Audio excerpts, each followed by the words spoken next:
Hello అండి, ఎలా ఉన్నారు? Welcome to our channel. నేను కాశీరత్నం.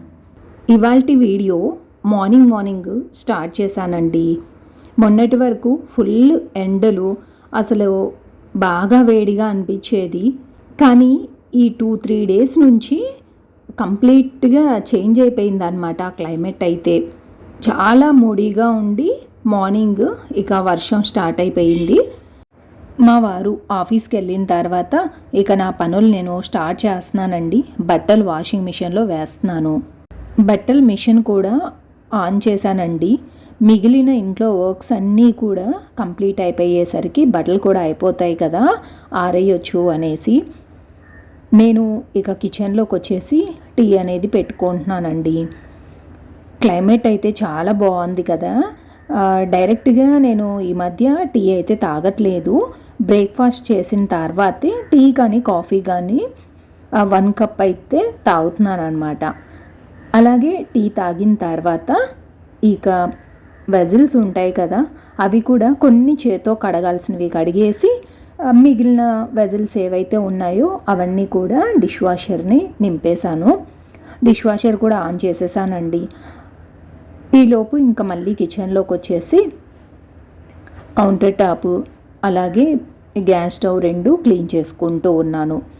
ఈ టైల్స్ ఉన్నాయి కదా, రెగ్యులర్గా డైలీ క్లీన్ చేయను, కానీ 4 డేస్కి ఒకసారో 3 డేస్కి ఒకసారో క్లీన్ చేసేస్తాను. ఏదైనా ఆయిల్ పడుతుంది కదండి, అలాంటప్పుడు ఏంటంటే వెంటనే టిష్యూ తీసుకొని తుడిచేసి ఆ నెక్స్ట్ డే క్లీన్ చేసుకుంటాను అనమాట. సో దట్ మనకేంటంటే రోజు క్లీన్ చేయకుండా 3 డేస్కి ఒకసారి నీట్గా సోప్ వాటర్తో క్లీన్ చేసుకున్నామంటే జిడ్డు లేకుండా షైనింగ్గా ఉంటాయి. దాని తర్వాత ఇక బెడ్రూమ్లోకి వచ్చానండి. అన్ని పనులు ఎట్ ఎ టైం చేయలేం కాబట్టి ఈ పనులని కొంచెం షెడ్యూల్ చేసుకున్నామనుకోండి, మనకి ఇంట్లో వర్క్స్ ఎవరి హెల్ప్ లేకుండా మన పనులు మనమే, డస్టింగ్ కావచ్చు, అలాగే ఇంటి క్లీనింగ్ కావచ్చు, మనమే చేసుకోవచ్చు.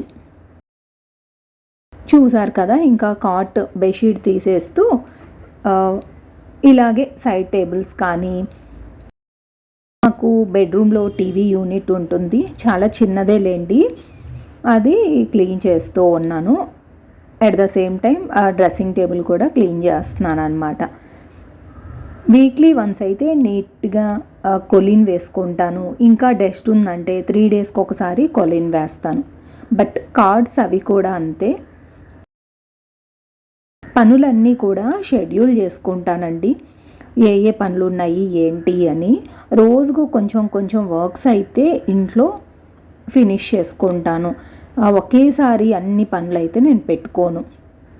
నాకు ఈజీగా కూడా ఉంటుంది, అలాగే ఇంట్లో వర్క్స్ అన్నీ కూడా చేసుకోవాలి కాబట్టి టైం కూడా సేవ్ అవ్వాలి కదా. అన్ని పనులు ఒకసారి పెట్టుకుంటే అవ్వదు, అందుకని కొంచెం కొంచెం పనులన్నీ కూడా ఫినిష్ చేసేసుకుంటాను. ఈరోజు ఈ క్యాండిల్స్ ఉన్నాయండి, సైడ్ టేబుల్ మీద పెడుతూ ఉంటాను, డెకరేటివ్ పీస్ అనమాట. వాటిని కూడా గ్లాసు చాలా దుమ్ముగా అనిపిస్తుంది అనమాట. వీక్లీ వన్స్ అయితే ఊరికే క్లాత్తో తుడిచేస్తాను, కానీ ఇక 10 డేస్ అయిపోతుంది, దుమ్ముగా అనిపించిందని నీట్గా వాష్ చేసేసి తీసుకొచ్చాను. ఇక బెడ్రూమ్స్ క్లీన్ చేసుకొని హాల్ డస్టింగ్ చేసిన తర్వాత నీట్గా ఇల్లంతా కూడా ఊడ్చేస్తూ ఉన్నాను. దీని తర్వాత తడిబట్ట కూడా పెట్టేస్తానండి. క్లీనింగ్ విషయానికి వస్తే అంతటితో అయిపోయింది నా ఇంటి క్లీనింగ్ అయితే. ఇక ఫ్రెష్ అప్ అయి కిచెన్లోకి వచ్చేసాను. మార్నింగ్ స్టవ్ తుడిచానండి, వెజిల్స్ కడిగినప్పుడే. మళ్ళీ టిఫిన్ చేశానమాట, దోశ. అదంతా పడిందని క్లీన్ చేసుకుంటున్నా. ఇక మార్నింగ్ వంట ఏం చేయలేదు, ఓన్లీ టిఫిన్స్ అయ్యాయి. నేను ఫ్రెష్ అప్ అయి వచ్చాను. ఇంతకంటే ముందు కొన్ని వర్క్స్ చేశాను, అది చూసే ఉండొచ్చు మీరు వీడియోలో. ఇక ఇప్పుడే ఫ్రెష్ అప్ అయి వచ్చాను. వన్ సైడ్ కొంచెం వేడి నీళ్ళు తాగాలి అనిపించింది, బయట చల్లగా ఉంది కదా అనేసి. వన్ సైడ్ బ్రెడ్ కాల్చి రోస్ట్ చేసి ఇద్దాం అనుకుంటున్నాను, పిల్లలు ఉన్నారు ఇంట్లో, కొంచెం స్నాక్ లాగా ఉంటుంది కదా అని. ఈ స్టవ్ మీద అంతా పడిపోయింది అనమాట, దోశ వేసాను కదా, పౌడర్ లాగా పడింది. సో అందుకే టిష్యూతో క్లీన్ చేసేస్తున్నాను. వంట ఈరోజు చికెన్ కర్రీ చేద్దాం అనుకుంటున్నాను. చికెన్ కర్రీ అండ్ రైస్ చేసిన తర్వాత మళ్ళీ ఒకసారి సోప్తో నీట్గా క్లీన్ చేసుకోవాలి. ఒకసారి క్లీన్ చేసుకుంటే మళ్ళీ ఈవినింగ్ వరకు ఆఫ్టర్ డిన్నర్ తర్వాత ఒకసారి క్లీన్ చేసుకుంటే నీట్గా ఉంటుంది కిచెన్.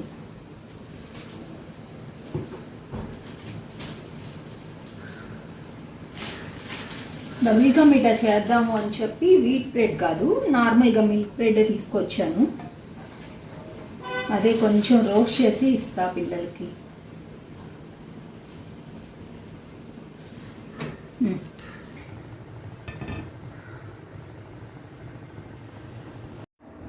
మార్నింగ్ మా వారి కోసం మాత్రమే చేశాను బాక్స్లోకి.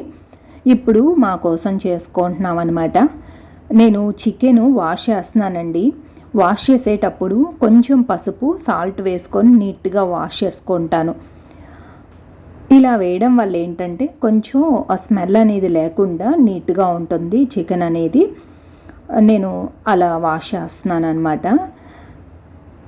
రైస్ కడిగేసి పక్కన ఉంచుకున్నానండి. వాటర్ నీట్గా మనం ఇప్పుడు చికెన్ కడిగేసుకుంటున్నాం కదా, కడిగేసిన తర్వాత చికెన్ పక్కన పెట్టేసి అదే బియ్యం కడిగిన వాటర్ని మనం షింక్లో వేసామనుకోండి, ఆ స్మెల్ అనేది లేకుండా ఉంటుంది అని నేను అలా ఎప్పుడైనా సరే ఇలా రైస్ వాటర్ని అయితే పక్కన పెట్టుకుంటాను. ఇలా రైస్ వాటర్ అయితే మొత్తం షింకులో స్లోగా వేస్తూ ఉంటానన్నమాట. ఆ స్మెల్ అనేది ఎక్కువగా రాదు షింక్. ఈ కిచెన్లో వంటంతా కూడా ఫినిష్ చేసుకున్న తర్వాత ఆఫ్టర్ లంచ్ కొన్ని వెజల్స్ ఉంటాయి కదా, అప్పుడు వాష్ చేసేటప్పుడే షింక్ నీట్గా సోప్తో క్లీన్ చేసుకుంటాను. మన కిచెన్ స్మెల్ లేకుండా నీట్గా ఉంటుంది.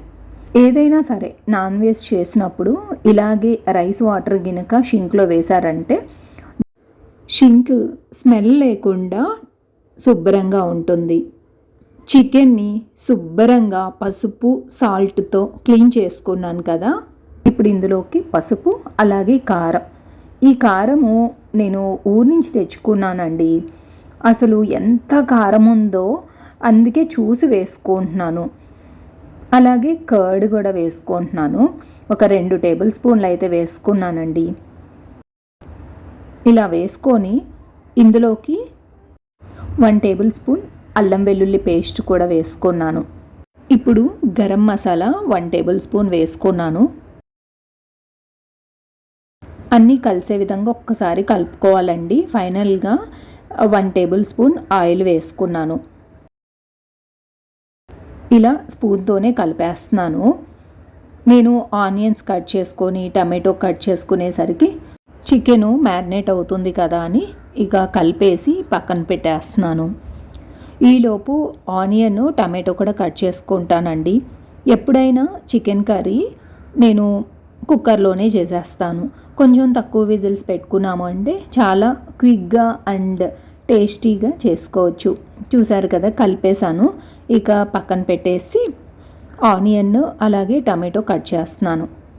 ఇప్పుడు కర్రీ చేస్తున్నాను. కుక్కర్లో చేస్తున్నాను కదా, కుక్కర్ అయితే పెట్టేసుకున్నానండి. ఇందులోకి కొంచెం ఆయిల్ వేసుకున్నాను. అలాగే ఇక్కడ ఏంటంటే నేను పోపులు పెట్టే కూడా 2 బాక్సులు పెట్టుకున్నాను అనమాట. ఒకటి వచ్చేసి మొత్తం మసాలాలు ఉంటాయి ఇందులో, ఇంకోటేమో మనము వెజ్ కర్రీస్ చేసేటప్పుడు పప్పులు అవి పెట్టుకుంటానమాట. ధనియాలు, జీలకర్ర, పచ్చిశనగపప్పు, మినప్పప్పు అలాంటివన్నీ ఒకటి. మీరు చూసే ఉన్నారు, చాలాసార్లు అడిగారు కూడా పోపులు పెట్టే డీటెయిల్స్. బట్ ఇదేంటంటే టప్పర్వేర్లో తీసుకున్నానండి, చాలా డేస్ అయిపోయింది. సో నేను లింక్ ఇవ్వమన్నారు, బట్ ఇది అమెజాన్లో నేను తీసుకోలేదు, మాకు తెలిసిన వాళ్ళ దగ్గర తీసుకున్నాను అనమాట. స్టీల్ది మీకు కనిపిస్తుంది కదా పోపులది బాక్స్, ఇదైతే మాత్రం నేను బయట స్టీల్ షాప్లో కొన్నాను. భలే యూనిక్గా చాలా బాగా అనిపిస్తుంది అనమాట నాకైతే. మీకు చూపిస్తున్నాను కదా, ఇదనమాట బిర్యానీ దినుసులు, అలాగే మనం నాన్ వెజ్ చేసుకునే రెసిపీస్లో వేసుకునే మసాలాలన్నీ కూడా ఇందులో పెట్టుకుంటాను. ఫస్ట్ అయితే కొన్ని ఇయర్స్ బ్యాక్ నేను మీకు స్టీల్ చూయించాను కదా మసాలా బాక్స్, అందులో ఉప్పు, కారం, పసుపు, ధనియాల పొడి అవన్నీ పెట్టుకునేదాన్ని. బట్ ఇప్పుడు ఏంటంటే ఇంకా మసాలా ఈ దినుసులు ఇలా వేసుకుంటే బాగుంటుందేమో బిర్యానీకి సంబంధించినవి అన్నట్టుగా నేను ఇప్పుడు చేంజ్ చేశాను. అదనమాట. ఇక నూనె వేసుకున్నాను కదా, హీట్ అయిన తర్వాత మసాలా అవి ఇప్పుడు చెక్క, లవంగ, ఇలాచి ఇవన్నీ వేసుకున్నాను. కొంచెం వేగిన తర్వాత ఆనియన్స్ బాగా వేయించుకున్న తర్వాత టమాటో వేసుకున్నాను. టమాటో కూడా వేగుతూ ఉండంగానే ముందుగా చికెను మ్యారినేట్ చేసి పెట్టుకున్నాను కదా, చికెన్ కూడా వేసుకున్నాను. మ్యారినేట్ అంటే 1/2 అవర్ 1 అవర్ కాదులేండి, జస్ట్ ఒక 10 మినిట్స్ అంతే. డైరెక్ట్ అలాగే చికెన్ వేసేసామనుకోండి అది పీచుల్లాగా అనిపిస్తుంది అనమాట. సో అందుకని మనం ఇలా మ్యారినేట్ చేసుకున్నాం అనుకోండి, ఆ పీస్ అనేది చాలా సాఫ్ట్గా ఉంటుంది. ఇక నేను వాటరే వెయ్యనండి అసలు, కానీ వాటర్ ఊరుతాయి, మనం వాష్ చేసి పెట్టుకున్నాం కదా, సో ఆ వాటరే సరిపోతుంది.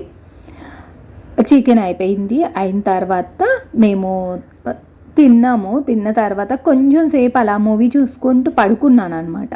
ఇక ఈవినింగ్ ఏంటంటే లైట్గా ఎండ వస్తున్నట్టుంది, కంప్లీట్గా ఎండ కాదులేండి, ఒక 5 o'clock అలా. ఇక రెండో ట్రిప్ కూడా వేసున్నాను అనమాట. లంచ్ చేసిన తర్వాత ఆ బట్టలు కూడా అయిపోయాయి కదా, మిషన్ కంప్లీట్ అయిపోయిందని ఆరేస్తూ ఉన్నాను. ఇక్కడ ఆవకాయ సెకండ్ టైం పట్టానండి. ముందేమో ఒక 10 కాయలు మీడియం సైజ్ కాయలు తీసుకొని పెట్టాను. అదేం చేశానంటే ఫ్రెండ్స్కి, తెలిసిన వాళ్ళందరికీ కూడా టేస్ట్ చూడమని కొంచెం పంపించాను అనమాట. అయితే చాలా బాగుందన్నారు అందరు కూడా. అసలు వచ్చిన రెస్పాన్స్ అంతా ఇంత కాదు. నేను ఇది సెకండ్ టైం పెట్టడం, అందరికి పంపించింది. అంతే కదా, మనం చేసుకున్న చట్నీ ఎలా ఉంది టేస్ట్ చూడమని ఫ్రెండ్స్కి పంపిస్తే ఆ హ్యాపీనెస్సే వేరు కదా. బాగుంది అన్నారు. దాని తర్వాత మళ్ళీ ఏంటంటే ఇంకొక 10 కాయలు తెచ్చి పెట్టాను అనమాట. ఇది సెకండ్ టైం పెడుతున్నాను. మొన్న పెట్టిన చట్నీ ఎలా వచ్చిందో సేమ్ ఈ మామిడికాయ చట్నీ అలాగే వచ్చిందనమాట. టేస్ట్ చాలా బాగుంది. మనము ఉప్పు కారాలు పర్ఫెక్ట్గా వేసుకున్నామంటే ఆ చట్నీ పాడైపోదు, ఆవకాయ ఎన్ని రోజులైనా ఉంటుంది. సో నేను ఫ్రిడ్జ్లో పెట్టేద్దామని చెప్పి బాటిల్స్కి అయితే నింపేసి పక్కన పెట్టుకున్నానండి. దాని తర్వాత మళ్ళీ కిచెన్లోకి వచ్చేసి డిన్నర్ ఏం లేదు, డిన్నర్ చాలా ఫాస్ట్గా అయిపోయేది, దోశ పల్లి చట్నీ అనుకొని ఇక దోసపిండి అయితే పక్కన తీసి పెట్టేసి పిల్లల కోసం నేను బ్రెడ్ హల్వా చేద్దామని బ్రెడ్ హల్వా చేస్తున్నాను. అందుకే జీడిపప్పు వేయకుండా ఓన్లీ బాదంతోనే చేస్తున్నాను అనమాట. నేతిలో వేయిస్తూ ఉన్నాను. ఆల్రెడీ నేను చేసేసాను బ్రెడ్ హల్వా, పక్కన పెట్టేశాను అనమాట. రెడీ అయిన తర్వాత ఇందులోకి బాదం కూడా నేతిలో వేయించినవి వేసేసుకుంటున్నాను. చాలా సింపులే కదండి, చాలా ఫాస్ట్గా చేసేయగలరు. బట్ వీడియో లెంత్ ఎక్కువైపోతుందని ఈ వీడియో నేను పెట్టలేదు. చూశారు కదండి వీడియో అయితే. ఈ వీడియో మీకు నచ్చిందని అనుకుంటున్నాను. ఈ వీడియో మీకు నచ్చితే ఒక లైక్ ఇవ్వడం మర్చిపోవద్దు. అలాగే సబ్స్క్రైబ్ చేయలేదంటే సబ్స్క్రైబ్ చేసుకోండి. మీ ఫ్రెండ్స్ అండ్ ఫ్యామిలీ మెంబర్స్కి వీడియోని షేర్ చేయండి, కామెంట్ చేయండి. Take care, bye.